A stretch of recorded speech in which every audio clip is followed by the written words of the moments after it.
Hello, Dr. Asha Menon. Welcome to Vidcast. Welcome to this podcast. Let's start from the title. You say tame the mind. What exactly do you mean by taming the mind? So one of the reasons I chose, it was supposed to be initially, I wanted to write about everything under the sun. Like whatever I knew, I wanted to send those messages out there. That was my intention. Okay. And out of all these messages, I realized that, the hardest message is to tame the mind. One of the hardest things to do is to tame the mind. But what I was kind of describing is different personalities, different points of view, how we create friction, whether it is regarding romantic love, whether it is intimacy, whether it is any other things, just like corporate life, how those frictions. So everything is a mind game. Everything is a mind play. It's all the tricks are mind plays. And I strongly believe that you're as happy or as unhappy as your thoughts. And what is thoughts? Thoughts come from the mind. Exactly. And so that is one of the reasons I used the title Tame the Mind eventually. Okay. Yeah. Because to me, the first reaction I got was, what you use to tame the mind, you have to use the mind against itself. So would that lead to repression? Would that lead to, other problems as my overactive mind was set in motion?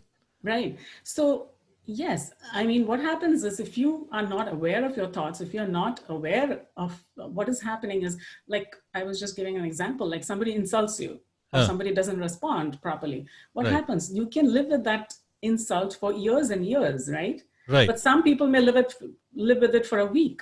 Right. But some people who know, okay, maybe that person is having a bad day. Maybe that person is not really, informed, or maybe that person has some other problem. So, and then those people within a few hours, everybody is pinched. Everybody will be hurt. There's no way.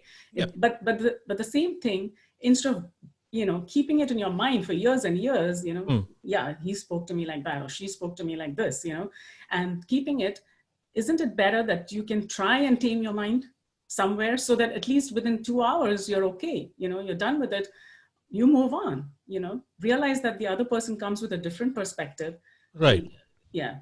So it is more a question of from the realization perspective, not exactly from, the mind perspective, because the mind can't fight itself. No, the mind cannot fight itself. The mind is all over. If you just let it go, it'll be all over the place, right? Yeah, and true. we'll all probably be, that's just beyond it.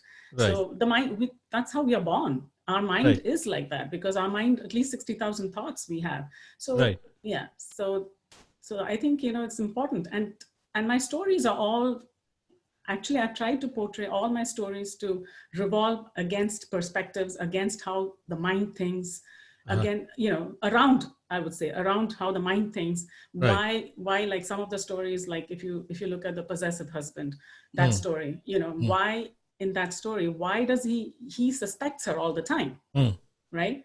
So what is it? It's his mind playing a game with him. Okay. It's not that, so those kind of things, Right. And something just sprang to my mind right now.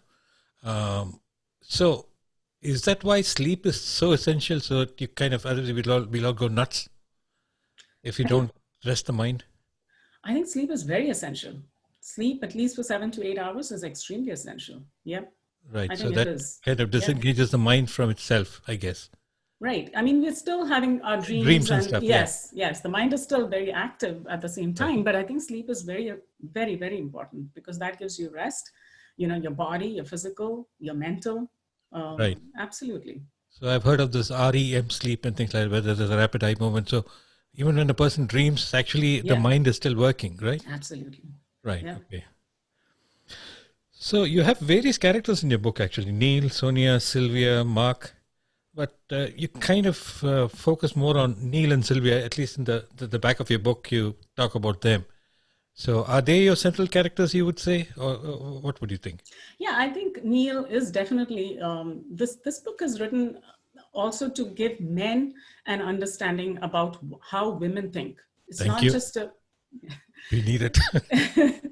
Yeah, I think so, because I don't think men have a forum. Women have a lot of forums, whether it's women's empowerment, whether it is other forums, but men don't. And men don't really talk about things at all. Right. So I think my idea with this book was also to give men. I'm surrounded by 3 men. I have 2 boys and a husband. Okay. So, so it's not just for them, but in general, yeah. In general, the idea was also to give men a say, and because they don't discuss their problems. And I've written that book, how they don't discuss their problems. They are kind of, they keep everything to themselves. Right. And women, at least we chatter, we complain about our husbands, we complain about our kids, But men, usually, what are your topics? I mean, your topics would be more politics or sports or music or something which is, nothing to do with your mind, nothing to do with what is happening with you, nothing to do with your relationships. Right. So that was part of the game. Yeah, part of the, not game, but part of the intention of the book. Yeah. And there's one interesting, I mean, although you don't mention the others so much in the back of your book, but I think each character is very pivotal in the sense. Now let's go to Julia. Now Julia, actually, she's attracted to power. She's attracted to the powerful male, the alpha male, so to speak.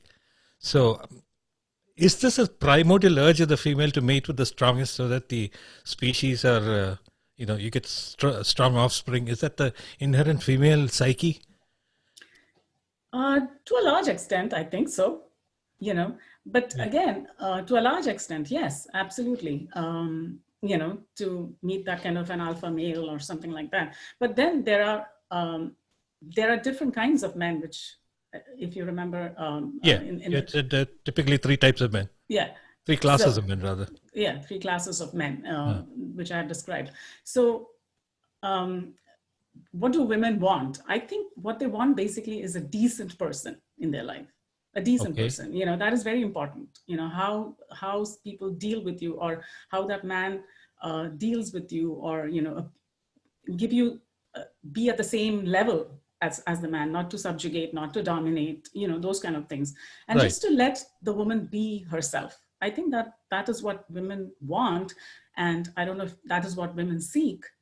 Whether they get it or not is a different question, Right. So, yeah. So, do you also, I mean, I'm seeing this purely as a male perspective. I don't know if I'm being, is there also inherent urge to feel protected? So do you think that women kind of give the male the power to at least seem that they're protecting them? Do you think that there is? I think so. I think there is an inherent need to be protected. I mean, we can all live alone. And yes, we can all live alone. And a lot of females do live alone, and they can take care of themselves. I mean, in today's day and age, you really don't need any financial support. You don't need anything else, but you definitely need that emotional support. Right. So we are always looking for that missing part of ourselves, which we are trying to look into in a mate. Would you say it's fair to say that? To complete the picture? I don't think we're really looking for something to complete ourselves. I mean, there is a myth, there is a feeling that yes, women are looking or men are looking for something to complete themselves. Mm-hmm. It's very hard. Every human being comes with multiple layers, Okay. It's not just one layer. Like a person may be doing well in certain aspects, but may not be really good in certain other aspects. So I think a human being is a conglomeration of a lot of thoughts, lot of layers. So I don't think we can pinpoint and say, this is what I'm looking for. I'm trying to complete myself. I don't know if that is necessarily the truth. I don't think so. Okay. But you might be attracted to somebody who may not be like yourself. Right. Right. Love is overrated. Yeah. That's a pretty bold statement. Love, actually, love is in a relationship. When I say in a relationship, love is important. It may be overrated, but it is very important, because unless you have a certain basic foundation of love in the relationship, those relationships may not exist or go haywire. But what is more important? You also need to be respected. Right. It's not just love. That's what I'm trying to portray in that chapter. Yeah. It's just not just love. It is also respect. And I think which is more important is a hard decision. But I think there has to be a combination of both love and respect for a relationship to work. You clarify that. You say that love is a byproduct of the respect, actually. Right. Yeah. Yeah. And Sylvia's reason for getting a divorce from John, he would never clean up after he shaved or he ate. Guilty. No, but that was not the only reason, that was just not the only reason. He was mean to her. Right. He was putting her down, and he had other women. So there was nothing common. Whatever was common, the initial attraction, and this is what happens in romantic romance, and then when it culminates into marriage, what happens is where the husband John, he was mean. He was a little mean, but she neglected that in the initial stages, because when you are romantically involved, you kind of don't realize, you kind of worship the other person. Every part of that other person is worshipped, So you kind of let go, you see that he's behaving badly towards somebody, but then you let it go, you let it pass. And then when you get married, you realize that all these things he's brought with him, which you actually neglected during the days of courtship, are now in your house, in the four walls of your home. And that's when the friction starts, and also kind of when things start to dwindle, the relationship starts to dwindle because of other reasons. Right. So, yeah. So did you name him John because it's a very common theory? Common. No, the names were the names were very organic. I don't even know why. Yeah. John Doe and Jane Doe. John Doe and yeah. Could be, that's a nice thought though. Yeah. I wouldn't call it a Freudian slip or anything. No, I don't think so. I didn't intend it that way. No, I wanted a strong name. I wanted a hard name. Okay. I felt John was like a hard name. Okay. An orgasm is a man's privilege. Why? I mean, I would think that a lot of men who love to see happiness in their or satisfaction or a sexual partner and pleasure. So, how would you go to the extent of generalizing it? Is it something that's very common? No, the meaning, what I meant is with that, it's a man's privilege, is that it can be a lot of times a hit and miss with women. It can be a lot of times, but for a man, it's the culmination of the act, So it can be a hit and miss, and that's what I meant by, when I said that it is, yeah. Okay. And narcissism and its associated insecurity. Narcissism is self-love, right? If I understand it in a layman's language, where you look in the mirror for hours and, generally preen before it. And narcissism is not necessarily just self-love. It could be self-hate too. Oh, wow. Okay. Yeah, because self-love is good. Self-love, loving yourself is very important, because I have seen people come to me, very beautiful women who come and who come and tell me that I'm too fat, and they're really thin and normal and pretty. And I'm like thinking in my mind, have you seen the mirror? Have you seen yourself? I'm just thinking in my mind, Right. So that is where self-love doesn't exist. Okay. That's because you don't love yourself. You're not seeing yourself. You're seeing yourself. Maybe somebody told you once upon a time, like, you look terrible, or, look at you, you're fat, or whatever, or it could be just an inborn thinking. Again, that's the mind. The mind is playing tricks. And that's my point. It's your mind which is playing all those games and telling you that this is, this is the situation. Like, this pretty girl comes to me and says, I'm ugly. So what is that? What is that? It is the mind playing games with her due to whatever circumstances. So narcissism is not that. Narcissism is just not that. People have so much of insecurity, actually, and they think that they're pompous. They think they know everything, or they want to behave and they want to show, and nothing is ever enough. So that's an entire different perspective. Okay.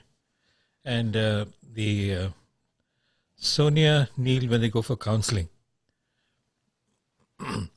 I felt the counselor kind of gave up quickly. Is that is it because it was heading in that non-reconcilable kind of differences coming up, or Why did the counselor give up that easily? The counselor was probably not ready to give up that easily, but I think it was Sonia who was not ready. And by the time Neil realizes that, okay, this is not going to work. Eventually, even if we are together, it's really not going to work. Okay. Because it's been the whole relationship has been on the rocks for a long time. Right. Even before Sylvia comes into the picture, the relationship has been on the rocks, and they both are aware of it throughout the book. So it's more that they decide kind of, and then the counselors, what calls it a day, because that's when she decides not to go. Sonia decides not to go to the counselor anymore. Right. Yeah. And on page 155, you have, you talk about happiness. Wow. That was awesome. Thank you. Happiness is being in harmony with oneself, others, and nature. Happiness is the way you've been able to describe, you've been able to, every single thing is fantastic. I mean, I think this is the highlight of the book, if you ask me. Oh, thank you. Okay, I'll keep a note of that. And Serena, is that a typical Electra complex? Serena is the girl in the jealousy part, right? The one who doesn't want to let go of her dad to the stepmom. Yes. She's jealous, yeah. Yes, to some extent, but I think it was more like a possessiveness and a hate towards the stepmother. Okay. And because she, it's more the dislike for another woman coming into their life. She had already lost her one parent. So when another woman comes into their life, I think it's more the jealousy and that aspect, which I'm trying to portray. And a little bit of the Electra complex too. Yeah. Right. Yeah. So I know you did show how Neil was getting jealous of Mark, who's going to marry Sylvia. Right. But is jealousy normally predominant in the woman? Am I being stupid in saying this? Like the mother-in-law feeling a little threatened by the daughter-in-law, or the daughter-in-law having a problem with the mother-in-law, fighting over the son kind of thing. Yeah, I mean, that's like traditionally it's been going on forever, right? Right. Yeah, I think, is it more in women? Maybe. I don't have any statistics to prove otherwise or yes, but yes, from whatever we've seen in culturally, and but I think it need not be like that. But I think it's what happens also is when you've been harmed by your mother-in-law in the past. And this is true for all relationships, when you've been harmed by your mother-in-law in the past, you think that, okay, this is my time now. I need that. I need to be the boss here. I need to be this. So it's kind of perpetuates itself. That's the other point. It kind of perpetuates itself unless you step back and say, no, this is my daughter-in-law and I'm going to accept her as my daughter and treat her that way, but you need some kind of involvement to do that, or, so, and that's true of any relationship. It could be true of any relationship. If you've been bullied in the past, when you get the power, and I do have a chapter on that, right? When you get the power, you've been bullied in the past. And when you are in a position of power, what do you want to do? You want to crush everybody else because your past is haunting you and has been haunting you for a long time. Yeah. So, Dr. Ann. Yes, yeah, Dr. Ann Smith, in this book. Yeah. So you also say that sometimes people who have hurt in the past can use that hurt positively in the sense of helping other people in trouble. Yes. I mean, definitely, there are a lot of positive people in this world, and people who have you realize when you understand. When your mind sits, you step back, you pause, you may have, listen to different things. Yes, there are people who help other people also if you've gone through, but a lot of people who've gone through pain create pain. I feel pain begets pain, and it kind of perpetuates. And I have written that too, like what is happening in the world, like, in Israel and Palestine and different parts of the world. What is happening? Nobody's sitting back to think that, and this is just, nobody's sitting back to think, what are we doing with our lives? Nobody's sitting back to think, but we are on a constant getting energy. Again, it's just hamster on a wheel. Yeah. Exactly. So you're just constantly, and that's true for relationships. That's true for small families, big families, countries, states. It's true, it just the enmity, the animosity just keeps continuing. Yeah. And nobody sits to think. That's the unfortunate part, right? I mean, if only we could take a step back and think what's going on. Yeah.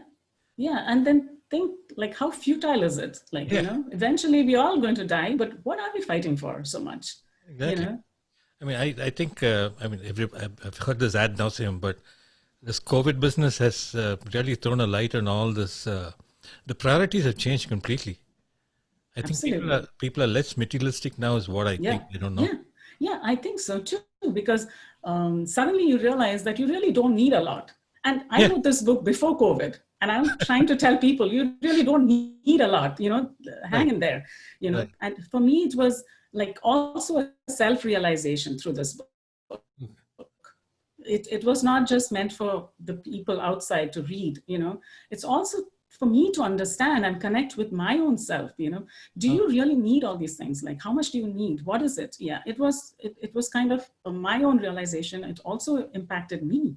So, why are we running like this? Why are we doing all these things? What is there? Do you need a Ferrari? Do you need, those kind of things? And what is happening is there's so much motivation. Like, every ad you see, oh, you can make $1 million in a month, or you can do this, like that. And so it those are the things which I'm against, and I just wanted to bring it out to the world and see, this is not where it should go. Now, about Sema. Yes. Is there a person who, this time and age, so naive? Like, in a sense that she goes into a fetal position when she's asked to remove clothes? I mean, with all these movies and everything, I think so. Absolutely. Oh, absolutely. Wow. Plenty of people. It's not one example, It's not, we haven't reached anywhere. I think that's true everywhere in the world. It's not necessarily, more so maybe in some cultures, yes, where it's been more conservative in that sense. But it's pretty true of a lot of people, I think. Okay. This is set in India, so I'm guessing it's India. That particular piece is set in India, yeah. So, and that's even more relevant in India, but maybe not today. Today things are getting a little better. But having said that, I think people are affected by this. So, how have the reactions been so far? So far, it's been wonderful. Right. So far, you have some great reviews. I saw that. Yeah. Last line: behind every successful woman, there's a supportive man. That's very true. Very true. Yeah, but then equally, behind every successful man, there's a supportive woman. You would say? Not necessarily. Men are aggressive. A lot of times, yes, I would say, if the marriage is working well. But you see a lot of successful men out there who don't have a successful woman behind them. Because men, by nature, are not that women are not anymore, are much more ambitious, much more, the male hunter kind of thing. That phenomenon. But it's kind of maybe outdated about that. But having said that, I think you don't have to necessarily have. But for a woman to be successful, I think you need a man. The man in her life has to be supportive. Right. Yeah. Asha, there's a lot of references to credit cards and social media. In fact, I think Sylvia once was giving a presentation about social media when Neil comes and whisks her away. So I thought you were trying to say something about the social media and credit cards and stuff. So what exactly was going on in your mind? What did you plan? What are you trying to tell us? So social media has become such a necessity, but at the same time a big one of kind of a devil. Right. In front of us. It's facing us all the time. Right. Social media is really actually creating a lot of problems, a lot of depression, a lot of self-esteem issues. Those are the things, and especially children, even adults. what are we doing with our social media? We are not utilizing, I mean, it's fine. Social media is needed in this time and age, and it's helpful for people, you want to, there's a big network and things like that, if you want to showcase your talent. And, but then there is a lot of constant peer pressure. And right, you need to get a lot of positive strokes also, right? I mean, your happiness is dependent upon the number of likes you get for a particular post. Yeah. So I think that's I put that, and that's exactly the point. I mean, every time if you the number of likes, I was off social media the whole time I was preparing for this book. I was off social media completely because that's such a distraction. It is, and for me, it is, and I'm not a social media person. But now, of course, I'm forced to be in social media because I have a message to tell. I have a message to convey to people. So that's one of the things. But I think social media in general is, I think, Instagram and the pictures, and I have nothing against, because we have to learn to use it and we should be using it. But I think there has to be a kind of a pause again, to see where are we going with this. Yeah, and I was actually sickened when I saw this number of posts on Mother's Day. I love my mother and my mother, blah blah blah blah. You hear this million violins playing in the background. I mean, it's stupid. And I did put in a line there and said, what is this PDA for moms all of a sudden? You love your mom, you tell your mom that. Why do you have to tell the world that you love your mom? I mean, that's trivializing the entire emotion is what I felt. And I've got some brickbats and I got some bouquets, but that's part of life, I guess. And consumerism, isn't it? That's the other thing. The consumerism and the credit cards and the advertisements. We have been brainwashed, I think, for the last 20, 30 years, with the advent of television in full force, and with the advent of advertisements in full force. This is not a good life. That life over there with the beer in hand and a Hawaii beach, is a good life. Or that kind of thing. So we are constantly, actually, I would say, even humiliated by that, because when you're sitting and working, you don't want somebody on the beach, and then that's the advertisement over there, right? So you feel like a fool, don't you? Exactly. So you are constantly, and it's again, our mind is at work. With all these bombardment of advertisements, our mind is also getting usurped, and a child's mind, child, adult, adolescent, anybody, teenagers, adults, everybody is kind of pulled into that thing. So we have to step back, we have to pause, and we have to understand that this is, this is what the media or what advertisements are doing to you, because we've had obesity has gone through the roof, with all the colas and everything else. So obesity has gone through the roof. Everything, like the drug market has gone through the roof, and cigarettes and whatever. Now cigarettes is not advertised, but I mean those kind of things. Alcoholism. That's another thing. As far as advertising goes, some of these smart speakers, they're actually eavesdropping on you. So I've seen this, and it's freaky when you talk about something at home. Right. Chances are that you will see that ad coming up on your TV. Because because Google is keeping tab. Right. So that's about what I could gather from the book. Again, as I told you earlier, those characters have burned into my head. So I'm trying to see it looks to me that each one is an archetype. So when I see people around, I say, "Oh, that's a Neil," and here this is good. That's good. So it's worked to that extent. So I'm able to typically look at people and so by some extension you try to this is the outcome of this person. I don't know, that's going to land me in trouble, but anyway, so far it's been working. That's good, actually. That's good that I'm happy to hear that. Absolutely, So thanks so much, Asha. It's been a pleasure talking to you. It's been my pleasure too, and absolutely, it's wonderful. It was, thank you.